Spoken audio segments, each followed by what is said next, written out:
Well, behavioural biases play a fundamental role in the decision-making process of investors. Absa Wealth believes a fundamental appraisal of an investor's biases will allow for the construction of better portfolios. Philip Bradford from Absa Wealth joins us in studio. Now, how do we go about this psychometric testing? And well, I think most importantly, why would we bother? And at the end of the day, our key job is to get asset allocation right for our clients, to get the risk management component of asset allocation right for our clients. Unfortunately, though, investors are human. We don't behave rationally, and we're not all going to assume that, we can't assume that every investor is going to behave the same in different market circumstances. So we need to tailor-make investment strategies that suits the personality of the client to ensure that the client stays with that strategy during the tough times. What we do know about investment history is that the times that to invest are the most difficult times. Times like now where we're saying go and invest in European and US equities, that is the hardest thing to do because that's where the outlook is the worst. And that is not always an easy thing for an investor to do. So the trick is when you're putting together an investment strategy for a client is to make sure that you put a strategy in place that they can stick to through the tough times to ensure that they don't destroy value by getting out at the bottom of at the top of a market, or at the bottom of a market. Philip, it's very important that investors are aware of some of these biases, and I think in addition to creating the right portfolios, I think it makes your job as an advisor a little bit easier when you're informing your investors around some of the inherent behavioural biases that they have. Is that the case, and what are some of these biases for the benefit of our viewers that you encounter when you sit down with your clients? Definitely. I mean, even the basic the risk tolerance of an investor that everyone from a local regulatory perspective has to take a client through. You need to understand that people are very poor judges of their own risk tolerance. And risk tolerance is just the starting point. Things like composure, which is your reaction to short-term market events, as an example, is very, very important. Someone who may be a high risk taker, like an entrepreneur, might have very low composure. In other words, they might react very poorly to uncertainty in the short term in financial markets. So you've got someone now who's a long-term aggressive investor, but the first sign of trouble, they're going to want to pull out of that portfolio and maybe reconsider their decision. That is not the kind of strategy you want to put in place for that investor. A lot of other investors as well have a low market engagement, which essentially means they don't trust markets, they don't understand markets. Very often people have made money in their own businesses. They can be very wealthy. They might have made money out of the property boom that we've seen over the last 10, 15 years, but they've never invested a cent in the stock market. Aren't most people, by their nature, conservatively greedy? I think we all want great returns. I think that's why people chase after gold and chase after the rand-dollar exchange rate. But we don't want the risk that comes with it, do we? Well, that's where the conservative comes in. Well, that's exactly the point. And unfortunately, when the outlook is good, that is normally the time to watch out. And it's when the outlook is poor, that is actually the time to throw caution to the wind, to invest when there's blood on the streets, as the saying goes. Another question. When people want to leave their portfolios and there is blood on the streets, how on earth are you going to convince them to stay? Well, the trick is, I suppose, first of all, to have a strategy in place where, let's say as an example, someone doesn't like short-term volatility, is to put together a strategy in place where the client is protected from that short-term volatility. As an example, something like private equity investing or investments that have a long lockup.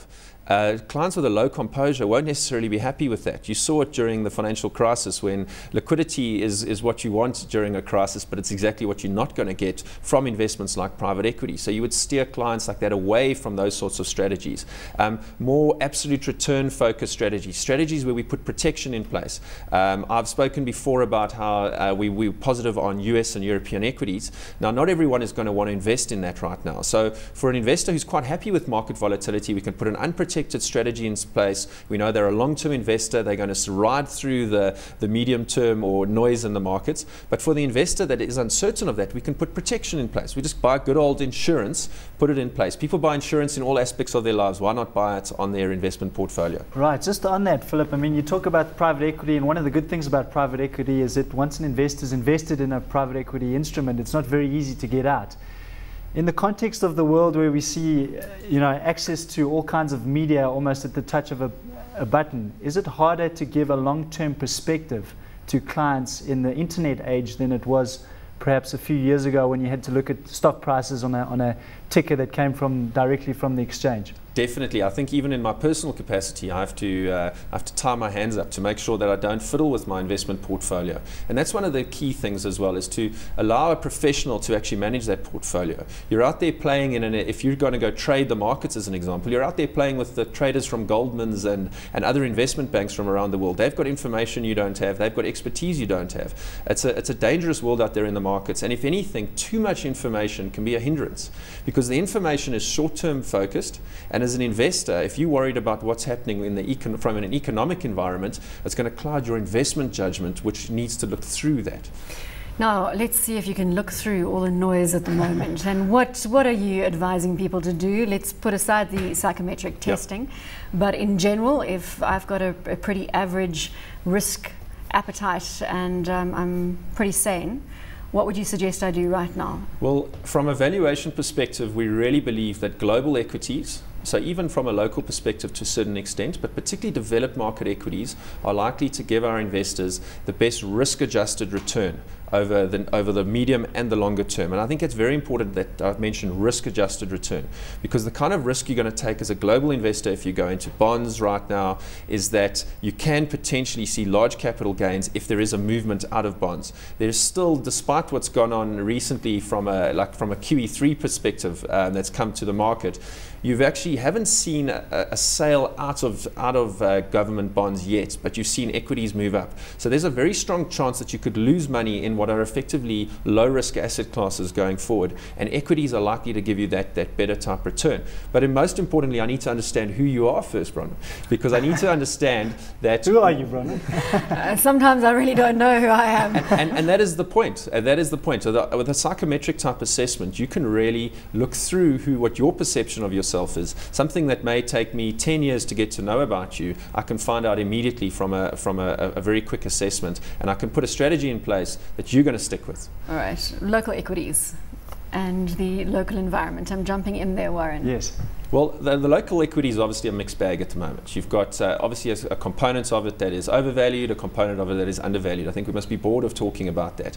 But importantly, you can actually hold both in the portfolio, I think. If you've got a mix of those two at the moment, you've got... You're meaning industrials and resources. Yeah, overvalued resources, undervalued, overvalued industrials, yeah. Undervalued resources. Correct. So the earnings certainty is still very strong on the industrial side. They might be overvalued, but they're kind of like in horse racing parlance, the 2-to-1 favorite. They are likely to win, but you're not going to get rich on them. On the resources stocks, they're the 10-to-1 outsider, but your bang for buck in terms of return, if they do come through the winner, you're going to make significant returns going forward. So the trick right now is to balance between the two. I don't believe it's a decision of one or the other. If anything, you can combine the two. You can combine the likes of SAB Miller as well on the offshore side, BAT, Richmonds, with the other local focused industrials like the retailers, where the likes of Woolworths, of Mr. Price, of ShopRite, where we still are seeing those earnings coming through. As long as that continues, we're likely to see them perform relatively well. We saw them pull back quite recently, but we've seen them hold at those sort of levels. And even though we saw Anglos and Billiton and the likes and the cyclicals coming through and jump up 15% or so, it's unlikely that that is going to be sustained in the medium term while we've got so much uncertainty going on in the global environment. So one of the thematic things you've alluded to and you've identified in terms of your investment strategy, and it must be one that's quite hard to reconcile with the perceptions of investors, is that you say that US and European equities look quite attractive at this point. Could you just put that into context for us? And when you say European equity, are we talking European banks? Or what type of things are there pockets of value that you can identify there? I think what you need to understand first and foremost is just because it's a European or a US equity stock doesn't mean that that's where the earnings come from. So the European equities, as an example, the large majority of the earnings come from offshore. The same could be said of the South African stocks. So the stocks that are cheap in South Africa are not necessarily companies that generate their earnings out of South Africa. So you've got to differentiate between economic troubles and investments. Those investments are trading at great levels historically, so they're relatively cheap. Even if there is a pullback on the market, like there could quite easily be, you're unlikely from the PE type levels or the price to earnings levels at this stage, you're unlikely to see permanent loss of capital on your investment. You've got high cash on balance sheets on these companies. They're very profitable. They kept their costs low, or they lowered their costs during the financial crisis. So these companies are in great shape, and they're actually waiting for the economies to start turning, to start investing. And that's typically the best time to get involved in those sort of companies. economies. So the trick now, as an example with Europe, is you don't need Europe to turn around for European equities to do well. You just need the global economy to come through a bit better. So if we see, as we expect, probably 3 to 4% growth out of the US economy, those European equities are going to do extremely well. They may be drug makers, they may be industrial type companies. Those companies are trading on good levels with good dividend yields, and those are likely to be good defensive stocks and growth stocks in your portfolio going forward. Okay, just in terms of another point that you mentioned there is around the European equities and US equities. You mentioned a very bullish figure for US GDP growth. Also a country where there's lots of concern about the looming fiscal cliff. Yeah. How do you navigate that with some of the views that you've expressed in going after some of the companies? Because at some point you would have to argue that even if your income is coming from different places in the world, the tax rate for US corporates is going to go up, and that's going to have an effect on valuations.